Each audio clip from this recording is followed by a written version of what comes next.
El Ministerio Apostólico de Enseñanza y Predicación Rema Internacional presenta hoy la proclamación de las buenas nuevas de Dios para tu vida. El mensaje de ayer, el mensaje de hoy y el mensaje para la eternidad a los que tienen hambre y sed de la palabra de Dios. Un querigma de Dios para el que oiga, el que tiene oídos para oír.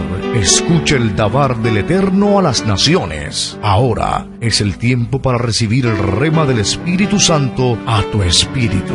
Escuchemos con fe la memra del Señor para el alma.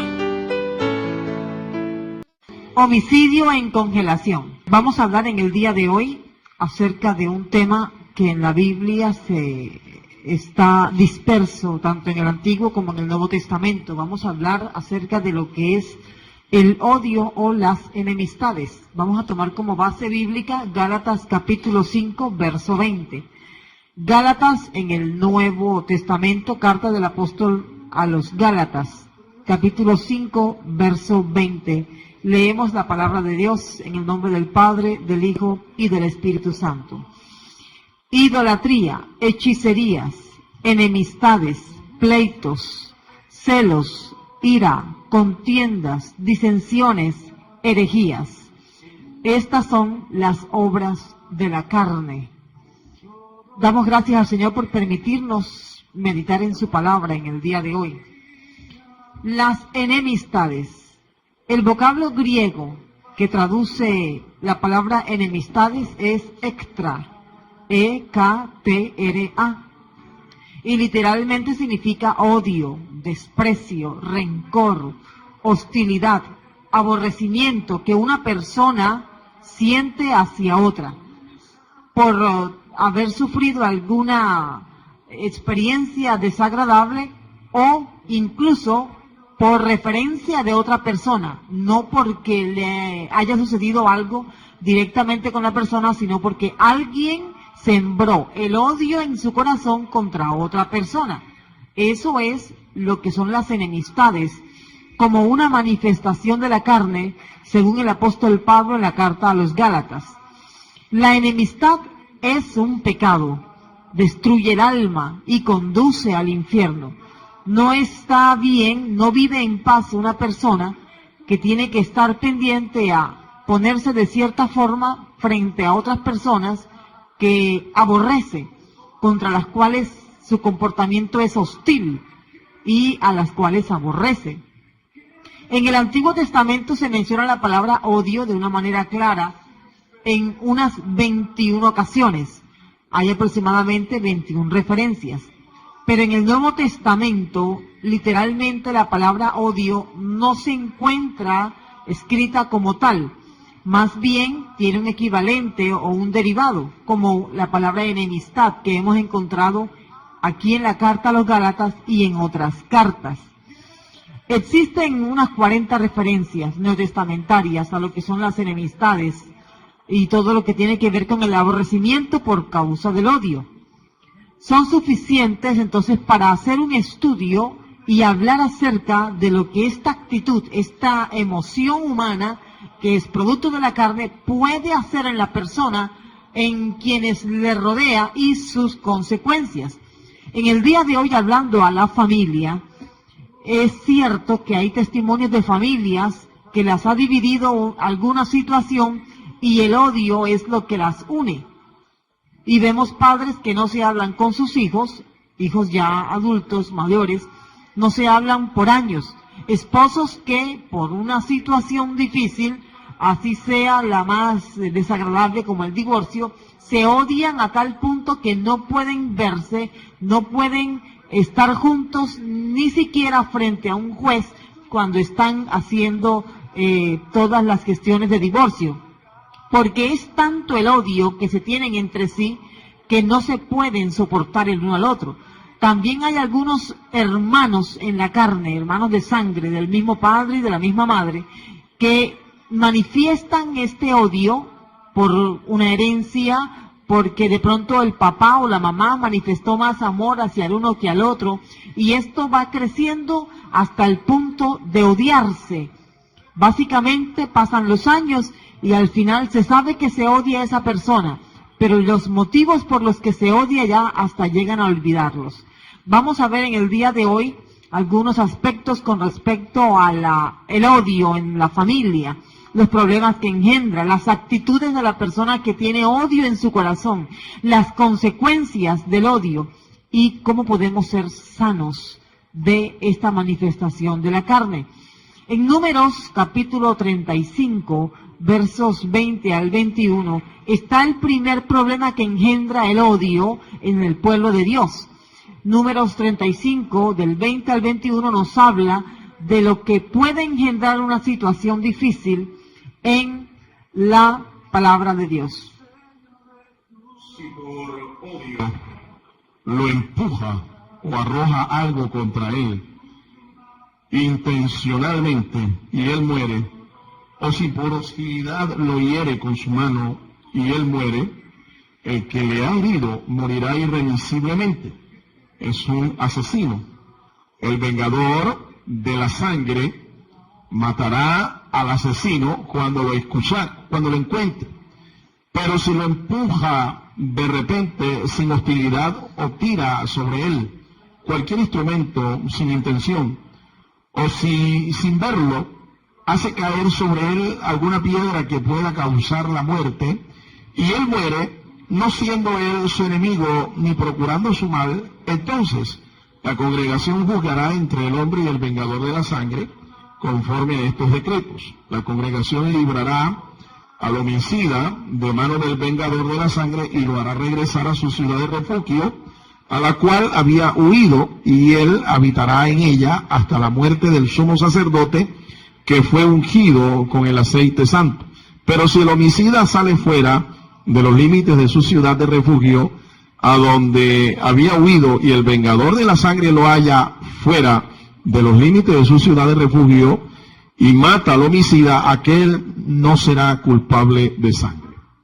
Bien, tenemos aquí en el caso de la ley de Moisés, cuando una persona por odio se levanta contra otra y le provoca la muerte, había una ley que llegaba a castigar a la persona que provocaba el homicidio, porque el odio por cualquier situación podía desencadenar en la muerte. En el día de hoy vemos cómo las personas por odio pueden contratar a otra persona, a un sicario, una persona que su oficio es matar y cobrar por matar, solamente porque se odia a esa persona. Puede haber situaciones malas en las que una persona sienta odio hacia otra. Violación, violencia, golpes, un pleito perdido. Puede haber motivos, pero si la persona guarda en su corazón odio, este odio va a generar problemas mayores que la experiencia en sí que le llevó a odiar de esa manera. Así que el odio genera muertes, acechanzas, persecución. No es bueno entonces que en el pueblo de Dios haya personas que odien a otros, ni siquiera a aquellos que no son participantes de la iglesia de Cristo. Deben vivir en paz con Dios y con quienes le rodean. El odio genera problemas como, por ejemplo, la violencia. No es fácil para una persona que está sujeta al odio hacia otra tratar con ella. Siempre va a tratar de hacerle daño.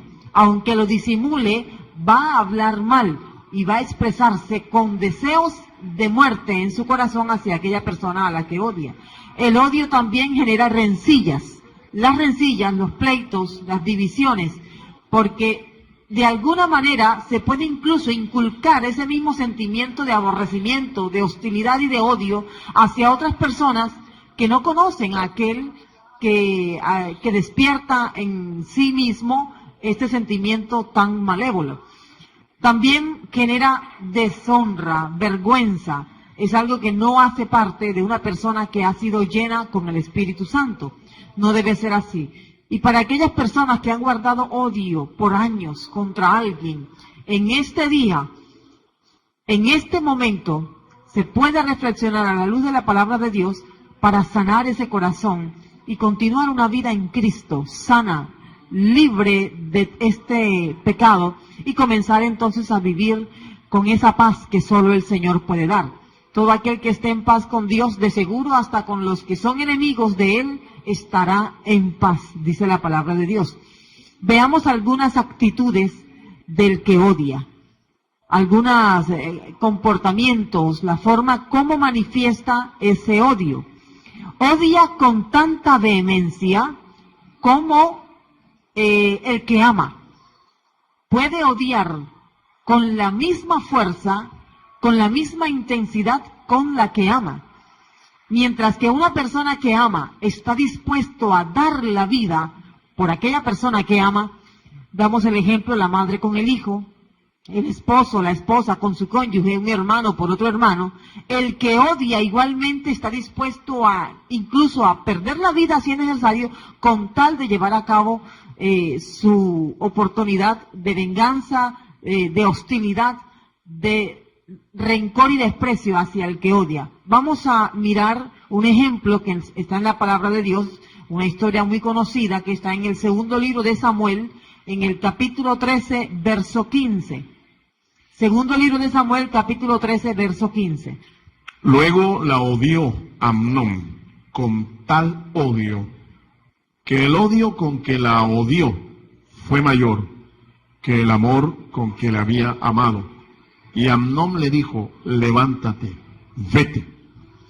Esta es una historia de dos hijos del rey David, que en un momento, obviamente ellos no estaban llenos del Espíritu Santo, son personas que estaban dejándose llevar más bien por una lujuria, por la codicia. En el caso de Amnón, que estaba enamorado de su propia hermana. Eran hijos de diferentes madres, pero eran hermanos por parte de padre.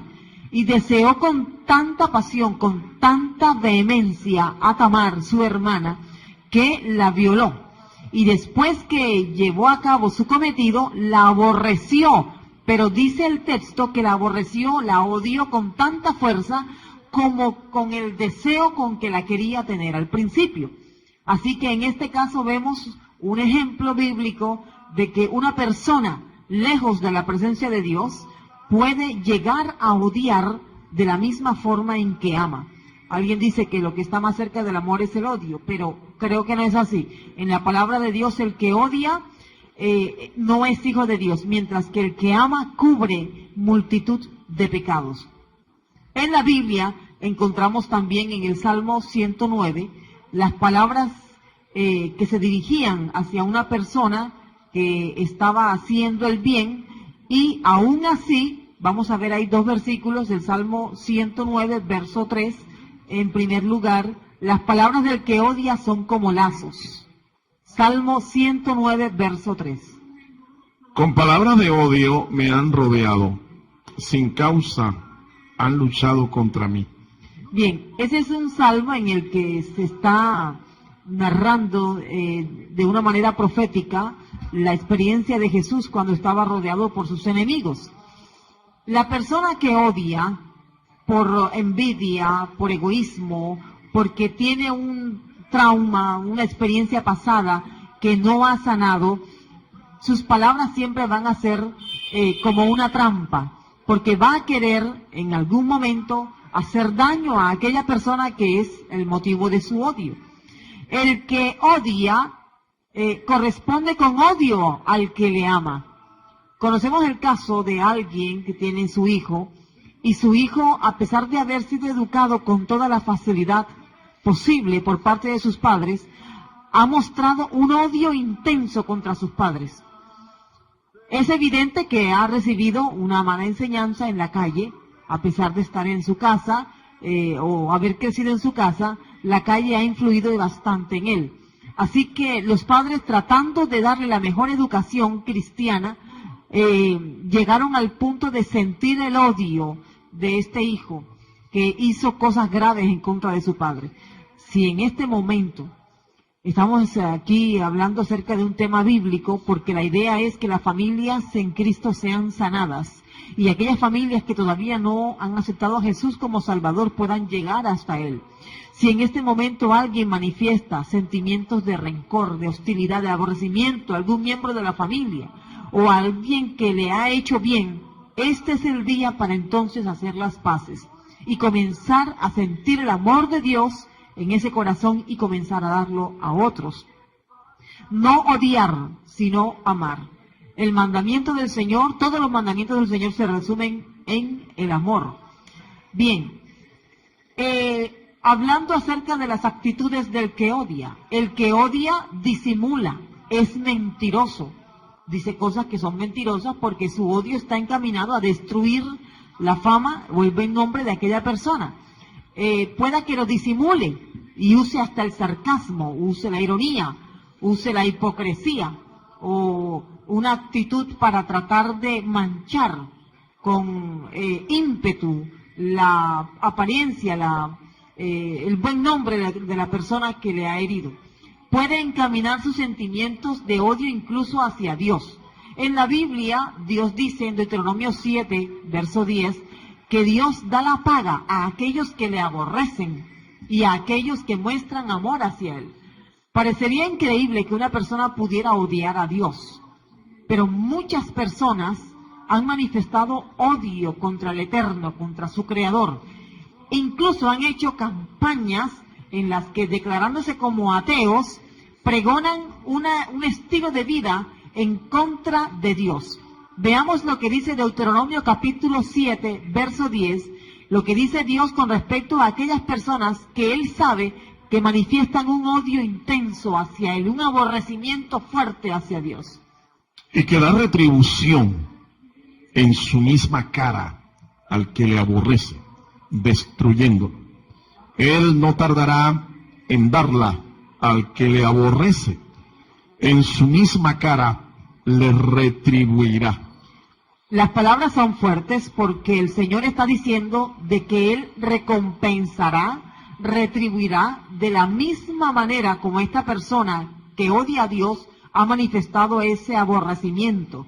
¿Ven? Hay libros, corrientes filosóficas, pensamientos, ideólogos que se han concentrado en manifestar un odio hacia Dios, lo han publicado y se han hecho incluso a muchos seguidores, muchos fanáticos de ese pensamiento o de esa idea, y han inventado, han creado movimientos en contra de Dios. Su aborrecimiento es de pronto por situaciones difíciles. Doy el ejemplo de un judío que, siendo víctima del holocausto nazi, al sobrevivir a este episodio tan traumático en la historia de Israel, decidió convertirse en un enemigo acérrimo contra Dios y hacer una especie como de campaña. Y no solamente uno, muchos hicieron esto y declararon a Dios como enemigo suyo y digno de su aborrecimiento y de su odio. Pero Dios ni es ciego ni es sordo. Conoce todo lo que traman aquellos que aborrecen al mismo Dios. Entonces una persona que odia en realidad está levantándose en contra del mismo Dios. El que odia trata de encubrir su pecado, pero su pecado será descubierto. En Proverbios 26, capítulo 26, verso 24 al 26, hay una forma en la que Salomón nos dice cómo la persona que odia es descubierta, cómo trata de disimular, encubrir el odio hacia la persona que odia, y entonces le va a tratar de llegar con disimulo, pero será descubierto. Eso lo vemos en Proverbios, libro de los Proverbios, capítulo 26, verso 24 hasta el 26. Dice así la palabra del Señor: el que aborrece disimula con sus labios, pero en su interior trama el fraude. Cuando habla amigablemente, no le creas, porque 7 abominaciones hay en su corazón. Aunque con engaño encubra su odio, su maldad será descubierta en la congregación. Bien, muchas cosas pueden generar el odio en una persona, aún por envidia. ¿Ven? Así que cuando una persona se acerca, incluso mantiene una especie de relación extraña con la persona que es motivo de su odio, puede tratar de disimularlo, pero va a tratar de hacerle daño. Tenga cuidado con aquellas personas que usted sabe que no son sinceras, son hipócritas, son falsos, y sus palabras siempre tienen una especie como de doble sentido. están tratando en realidad de destruir, están tratando en realidad de mostrar una apariencia, una fachada de amor, pero con el objeto de destruir. Estas personas son de cuidado, porque ese odio, ese aborrecimiento que muestran hacia alguien, en realidad lo están mostrando hacia Dios. Y son personas que, de acuerdo al estudio que estamos haciendo, pueden llegar incluso a matar, pueden llegar a destruir a una persona, su reputación, su familia, sembrar chisme, murmuración, odio entre los demás, hasta llegar a cerrarle todas las puertas a una persona. Si una persona que manifiesta odio llega a lugares de eminencia, lugares donde puede manejar el poder, esto realmente es algo de cuidado y hay que ponerlo en manos del Señor. El odio genera ceguera en la persona, está enemistado con Dios y con todos los que son de Él. No se puede ser amigo de una persona que manifiesta odio hacia Dios o hacia un hijo de Dios, porque va a odiar a todos. Cuando el odio llega a la familia, generalmente cuando los hijos comienzan a comparar, a ver, por ejemplo, los padres de los compañeros, los padres de los amigos, y comienzan a hacer peticiones, demandas que los padres no pueden llenar, esto puede generar odio en los muchachos. La forma en la que a los niños se les debe negar alguna cosa que ellos pidan debe ser con cierta prudencia, para no generar en los niños este sentimiento de odio hacia los padres. Así que hay que saber cómo se les habla. Es bueno explicarles, por ejemplo, cuando piden algún bien material, por qué no se les puede comprar, para que ellos no sientan que hay una especie como de campaña en contra de ellos, ¿sí? Y no genere esto en odio en la familia. Vamos a ver las consecuencias de quien vive esclavizado al odio. En primer lugar, no dejará disfrutar a nadie, ni él mismo podrá disfrutar. Es una carga, el odio es una carga que conduce a la tumba. Esto no es algo placentero. Si usted siente odio en este momento, entonces piense qué es lo que motiva el odio hacia esa persona a la que usted siente que odia, que aborrece. Recuerde que no le va a conducir a nada bueno. Una persona incluso puede ser privada de una promesa, como por ejemplo el bautismo con el Espíritu Santo, si en su corazón guarda rencor, si guarda odio. Dios no se puede glorificar en un corazón lleno de odio. El odio traerá la paga de Dios para ese pecado. El odio en sí es una manifestación de la carne. Y como manifestación de la carne, trae en sí una consecuencia que es de muerte. El odio dividirá familias, pueblos, naciones. Tenemos algunos ejemplos, unos casos bíblicos. Esaú y Jacob. Esaú y Jacob, desde el momento en que nacieron, ya tenían en sí, entre los dos, una especie de división generada por el selecto cuidado que tenía la madre de Jacob por él y Esaú, cuidado por su padre Isaac. El caso de José y sus hermanos es otro caso también de odio. Los hermanos de José le llegaron a odiar tanto que fueron capaces de mantener y sostenerle una mentira a su padre, que ya era anciano, haciéndole creer que un león había devorado a su hijo José. Tanto fue el odio que los llevó a tramar semejante drama por el que el padre fue víctima por tantos años. Hay algunas advertencias que debemos tener aquí claras. Por ejemplo, los hijos de Dios no guardan odio en su corazón y no deben andar con personas que manifiesten odio hacia alguien. La persona que manifiesta odio debe ser confrontada, debe ser llevada a una clínica de sanidad para que sea sano de este sentimiento malévolo. No debemos guardar odio ni tomar venganza, sobre todo si sabemos que fue una experiencia accidental, como la que vemos en la Biblia, que leímos inicialmente en Números, capítulo 35, verso 20 al 21. Algunas personas se dan por heridas, aún sabiendo que lo que ocasionó una situación difícil fue por accidente. Debemos entender que mientras que estemos en esta condición de humanidad, nos vamos a equivocar mucho. El que está en Cristo ha terminado con las enemistades. El último pasaje que vamos a leer es Efesios capítulo 2, versos 15 al 16, donde dice que el que está en Cristo ha terminado con todas las enemistades, odios, perjuicios raciales y culturales. Efesios capítulo 2, versos 15 al 16, nos dice así la palabra de Dios. Efesios 2, 15 al 16. Y abolió la ley de los mandamientos formulados en ordenanzas para crear en sí mismo de los dos hombres un solo hombre nuevo, haciendo así la paz. También reconcilió con Dios a ambos en un solo cuerpo por medio de la cruz, dando muerte en ella a la enemistad. No hagamos entonces odio, rencillas, hagamos la paz. Para concluir, las enemistades son una manifestación de nuestra naturaleza humana caída. Desde que el pecado entró en el universo, con él vino la enemistad entre Dios y Satanás.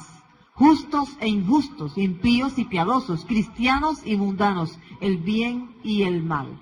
Vamos entonces a generar ese amor, esa paz que solamente el Señor puede dar, y a perdonar en el momento en que haya que hacerlo. Recuerde que es un mandamiento de parte del Señor. El Ministerio Apostólico Rema Internacional pone a disposición esta predicación. Ofrecemos ministración a simposios, seminarios, campañas evangelísticas, educación globalizada sana y de carácter interdenominacional. Escríbanos a ministerioremainternacional@gmail.com o llámenos al celular 316-270-7181.